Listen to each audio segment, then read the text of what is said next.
Welcome back to the channel. I'm here with an install video for Spelab. They were nice enough to send over some parts. I have a grid heater delete plate for you all today, an install video, and an intake manifold.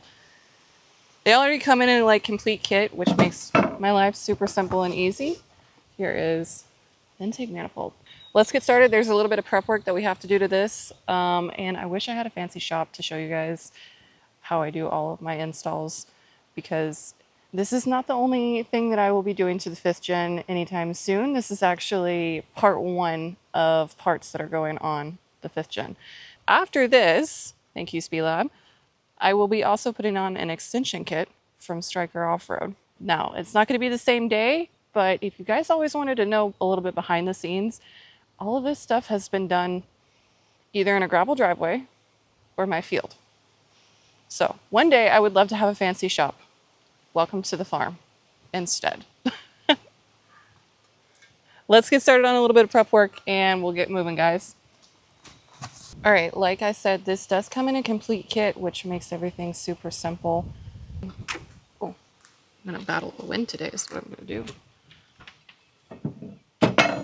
But yeah, even send you an instruction manual, some wiring harnesses, and everything that you need. I will be putting my stock EGR valve back on today as well. The truck is not deleted. I'm sorry to disappoint you guys. I know that's for sure what everybody is wanting to see is the 5th gen deleted one day, but it's not happening today. It'll be stock going back on. Ideally, we would put these in with a little bit of threading tape as well. These are plugs, and to make sure that they seat and seal correctly. Now, I don't actually have any tape with me today. I'm just going to hand feel it out, see if they're sealing. If they're not, I'll pull them out. I guess I have to run to the store real quick, but I mean, it's just here, and we'll get going and see if we're actually gonna have to take a pause on our day to go buy some tape.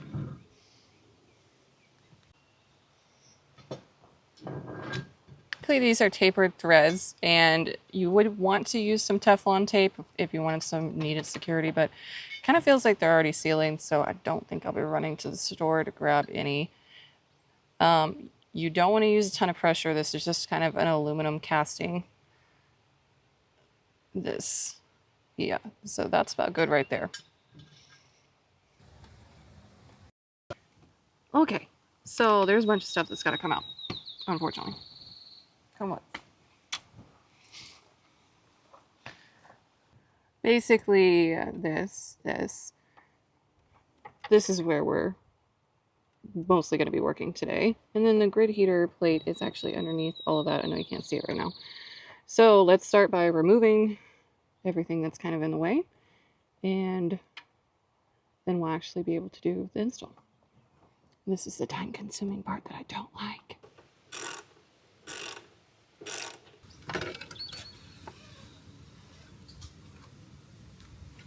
You are just hanging over there.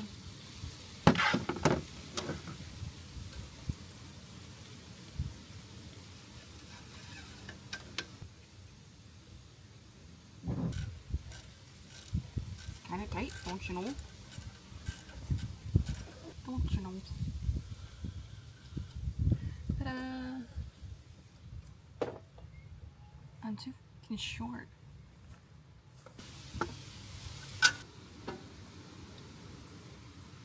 Phew. It's crazy to me to see how much soot actually builds up in these things. Because this truck is pretty low miles, y'all. But that, I mean, that's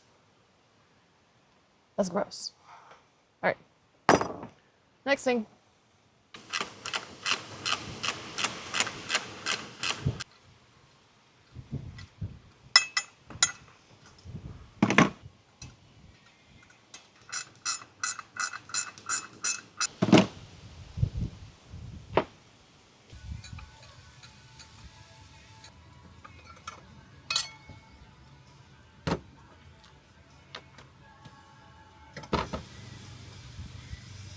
this is out with the old, in with the new time. So this is actually, I don't know if you guys can see it. This is the bolt that they're talking about failing. That's kind of why we're doing this all, I guess. The truck doesn't have even any miles on it, and you can tell how disgusting this actually is. So time to put the new one in and time to put everything back together. I did kind of cut out all of the little nitty-gritty work for you all.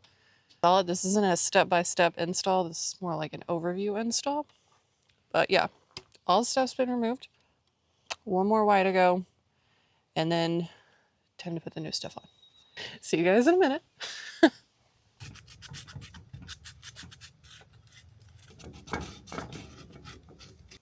There are some parts that were exchangeable from the old one to the new one with a little bit of prep. They are now on the new one. Easy stuff. Oh God, I'm gonna break something. Let's finish getting everything ready for this to get put back in. Okay, it's now day 2 and the truck is complete.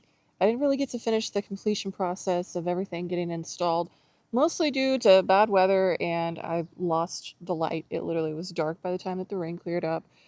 That's kind of the downside to working outside, is I just kind of have to be at the will and mercy of the elements out here, but I make it work somehow. So everything is back together on the truck. The truck's running great. I did piss off a couple of the sensors, I won't even lie.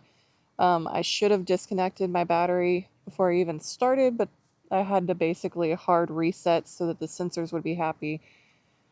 This is one of my least favorite things about working on the newer trucks versus, you can see behind me over there, my 2001 second gen is so much simpler to be working on because there's no sensors, there's no smart computers. I feel like they've just overly complicated everything on these new trucks. So if you agree with me, let me know down in the comments that you prefer to work on the older trucks rather than newer trucks. But she's looking great. I don't have any issues. So far, the Spelab kit was not too difficult. One of the fuel lines that they sent over was not exactly correct, but I still made it work, and everything went in pretty flawlessly. I'm not going to say that this is a great... If you wanted to see a tutorial on step-by-step how to do this, this was not the video for you. It's basically just 10 minutes of me struggling for my life. And you guys are going to see that I'm a trained professional by YouTube University. So there's tons of great tutorials that they have out on all of their kits. This just doesn't happen to be the best step-by-step. But I wanted to kind of give you guys an inside look and an overview on like what a project would look like for me here in Tennessee, which is my home. What's next on the 5th gen? Well, my plan is to do the extension kit from Striker Off-Road. That's hopefully going to be my next video for you all. I've got a couple events coming up. I wanted to go to basically a diesel event that's local to me and another truck show that's local to me at the end of this month.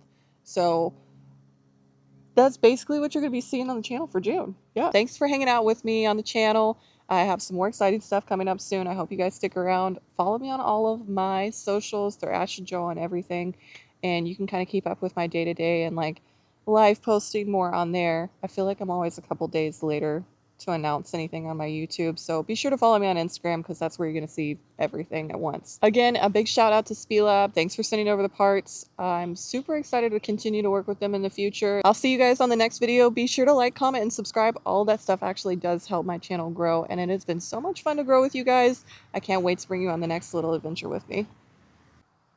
That was terrible, actually.